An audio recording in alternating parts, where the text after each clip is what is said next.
If you want to take this social anxiety thing seriously, if you really want to make serious progress in your life with your social anxiety, the most important thing you're going to ever have to do is you're going to have to admit that many of the things that you believe about yourself and that you believe about the world are completely untrue. Now, I realize this is much easier said than done, right? You can't just magically change your beliefs. Beliefs are complicated and it's hard to change a belief, especially an emotional belief about yourself or about the world, right?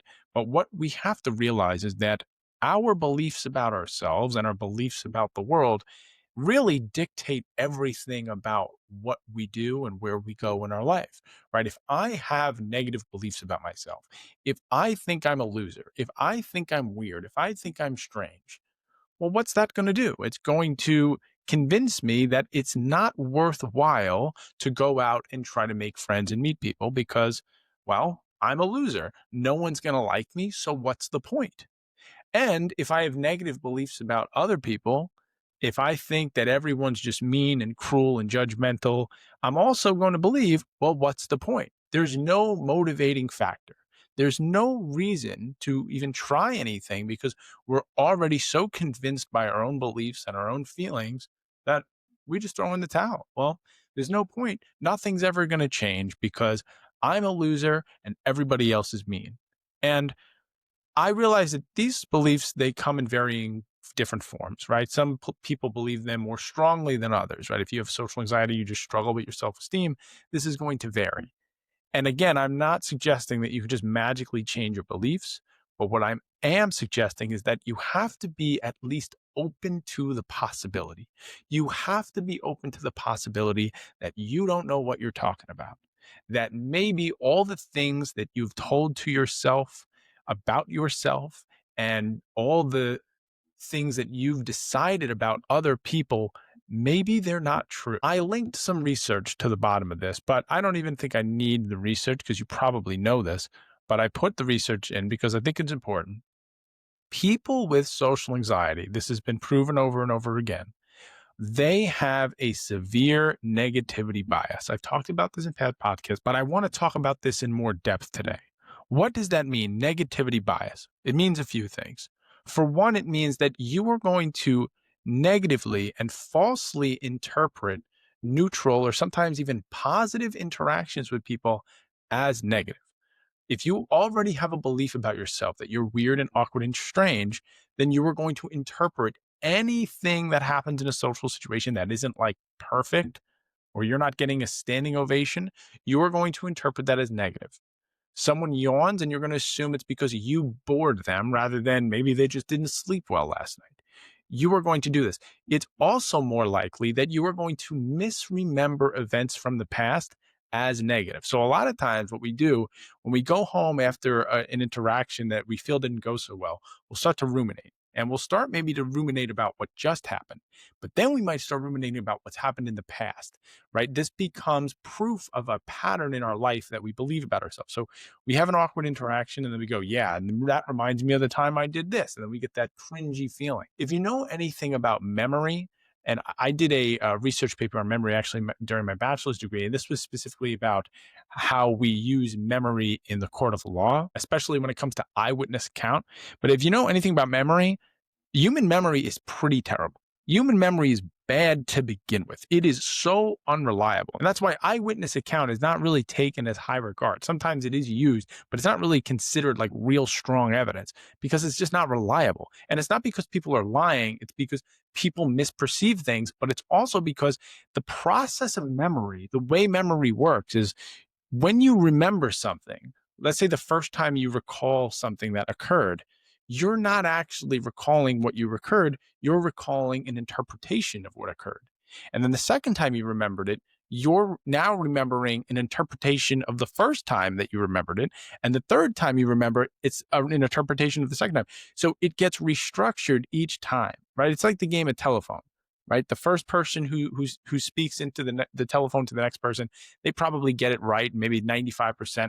By the time you get to the 20th person, it's a totally different sentence. It makes absolutely no sense, right? This is human memory as it is to begin with, even good human memory. But if you have social anxiety, you have negative self-esteem, you're going to have a negative bias. So all your memories, all the things that you think happened, I'm not going to say they didn't happen. What I'm saying is that you have twisted it in your mind to make it as awful and as terrible as it could possibly be.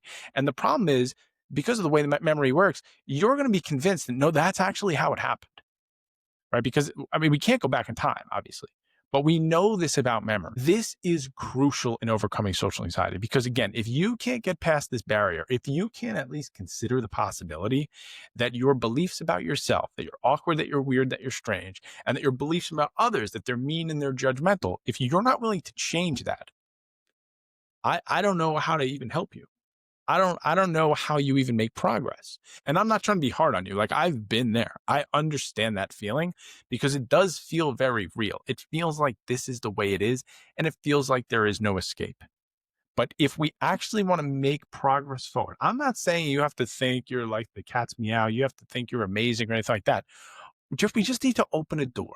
We just need to slightly open the door a little ajar and just let something creep in that maybe the way we're thinking about things isn't totally accurate. And this goes for other people too, because a lot of times when we're dealing with social anxiety, it often roots from rejection in early life. Now, this isn't always the case, as I mentioned before, but it's very common, right? Maybe you've been bullied, maybe you've been mistreated. So you've had bad interactions from people.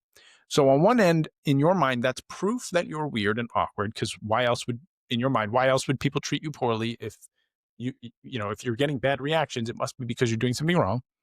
On the other end, there's this idea that, well, people are just awful. If I go and try to test myself and try to talk to people, they're going to judge me. They're going to be mean. They're going to be terrible. And look, I'm not going to deny that that doesn't happen. Obviously, bullying is real. Obviously, people can be really mean, right? And so some of those things are real. I'm not saying that none of it is real. But here's the problem. Especially if we have a history of bad social interactions, a lot of rejection, and not feeling accepted, let's say, particularly in middle school and high school, that's usually when it starts, sometimes in elementary school. Let's say that's where it starts. What's going to happen is you're going to start developing a narrative. That narrative is going to be about yourself and it's going to be about others. It's going to be you're weird and people are mean, generally. Okay. It's more complex than that, just simplifying it. That's what you're going to start to tell yourself, which means that is how you see the world now. So now every social interaction you go into, you're the weird person and they're the aggressor or they're the bully or they're the person to be afraid of. So anything that happens is going to be misinterpreted through that lens. And then you're going to go home and it's going to reconfirm all your beliefs. So you have an interaction and you don't knock it out of the park. Let's say you go to talk to a girl and you don't get her number. And then you're going to go home and say, well, of course, because I'm a loser. And she was so mean, she was so rude to me. I was just asking for it. It wasn't that big of a deal, right? We create these narratives in our head. And now this is how we see the world.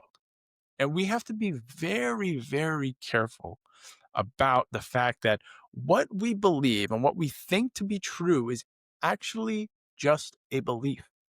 Just because something feels real and feels true doesn't mean that it is. And this, I know this is kind of a hot topic because, there's a lot of talk about, well, you got to validate people's experience and validate people's emotions. And I agree with that. I mean, I'm not trying to dismiss your experience. I believe that you've gone through some tough things. But now what happens is you go into the workplace, you're carrying all that baggage, all that stuff, all that negativity, you're carrying it into the world. And a lot of times, think of it this way, we create a negative narrative about ourselves based on the judgment of children, in a sense, right? That this is what we do. And again, I'm not saying this to be hard on you. It's a good way to look at it, right? Like in your early years, you're trying to be accepted. You're trying to make connections. That's normal. That is actually the most important thing at that point in life, right? That is the focal point for any adolescent person is how am I socializing? Am I being accepted? So I can't knock you for that. That's normal to want to be accepted. But let's say you had a tough high school, middle school experience. Maybe you got rejected a lot in your mind, a lot, right? But let's think about this practically. How many kids were in your high school, were in your middle school? at most a couple hundred. And out of those couple hundred, how many of them did you actually really try to get to know? Maybe 50? I don't know. Right. So at most, maybe 50 people have rejected you. And now you have this idea that you're unlikable. And then you go out into college and into the workforce, and you're going out and you're already believing that you're unlikable, right? So that changes how you're going to act. You're not going to be fully authentic. You're not going to feel natural. This is where that sort of robotic, stiff self comes in, or maybe you're in your head and you don't have these natural conversations. And now you can't make connections as you're older. And then it reconfirms this idea that you're weird, you're a loser, all this stuff. But let's take a pause. What's happened here? Well, what's happened here is at a very early age, you were mistreated unfairly. And then you developed this idea that you were bad or you were inadequate and that other people are mean. And because of that fear, you've gone into the world and you've looked at your interactions through this negative lens. So every situation, you think you're being objective, but in reality, you're not. You're being very, very negative. So something happens in an interaction that to anyone else would be neutral or maybe even positive, and you twist it in your mind to be negative. And then you say, look, here's more proof. No one likes me. I screwed up again. I'm such an embarrassment. Because in that moment, let's say you felt really awkward, but actually the conversation went fine. But you don't know that because that's not how you perceive it. You don't feel that. So then you go home and you tell yourself that didn't go well. So then what happens is you retreat more and more. You retreat more and more from social situations, and you continue this narrative that you are unlikable, and then everybody else is different. This is how this develops. And so now we have this image of you as this fumbling, stumbling fool who doesn't know what they're doing, and everybody else is just socially thriving. And you might tell yourself, you see, it wasn't just middle school and high school. No, look, it's still now as an adult. I go into these interactions, it's awkward and people don't like me. But as I mentioned before, again, a lot of that awkwardness comes from the anxiety itself. It isn't the core of you. It's just that you have anxiety. You get in your head and you can't think of something to say, so you don't say anything. Right? If we got rid of the anxiety, you wouldn't do that kind of stuff. There is a person, I believe, underneath all that anxiety, a true, authentic, genuine you, who would be able to make connections in this world. Maybe not with everybody, but we don't need to make connections with everybody, but with enough people. You'd be able to make friends. You'd be able to connect with people. You'd be able to make people laugh if you were to get rid of that anxiety, but you can't because you're stuck because you have this belief that you're so unlikable. So here we go. It's starting all over again. You have this belief that you're unlikable. You go into a situation. It's clouded with all this negativity. Because of that negativity, you're fumbling, you're stumbling. You can't socialize naturally because of the fear. Then you go home and you use that as proof as you see him so awkward and weird.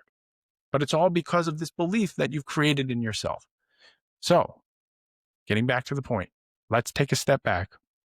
Maybe let's consider that some of these beliefs, that you're weird, that you're awkward, that you're strange, whatever negative belief you have, for some people it's that they're boring, for some people it's that they're annoying. Everybody's different. Whatever the belief is, maybe it's wrong. Maybe it's wrong. Let's start from scratch. What would that look like? What would it look like to start from scratch?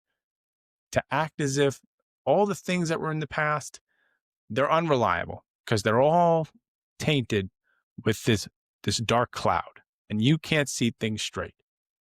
Let's be objective. Let's try at least to be objective and consider the possibility that your beliefs about yourself, your beliefs about other people being rude and mean, because maybe that's your experience when you were younger. Maybe that's not true either. Sure, there are definitely still judgmental people out there, but I think there's a lot of good people out there. And we got to keep our eyes and ears open for that and that possibility. Because without that flexibility, I don't see how any progress gets made. At some point, you have to open up your mind to the possibility that you need to change the way you see yourself and you need to change the way you see the world. And if you can do that, then you can start making progress. But if not, you're going to be stuck in the same cycle you've been stuck in for years. Thanks again for listening in to today's podcast. If you guys have any questions or comments or any topics you want me to cover, please send me an email. Otherwise, I'll see you soon.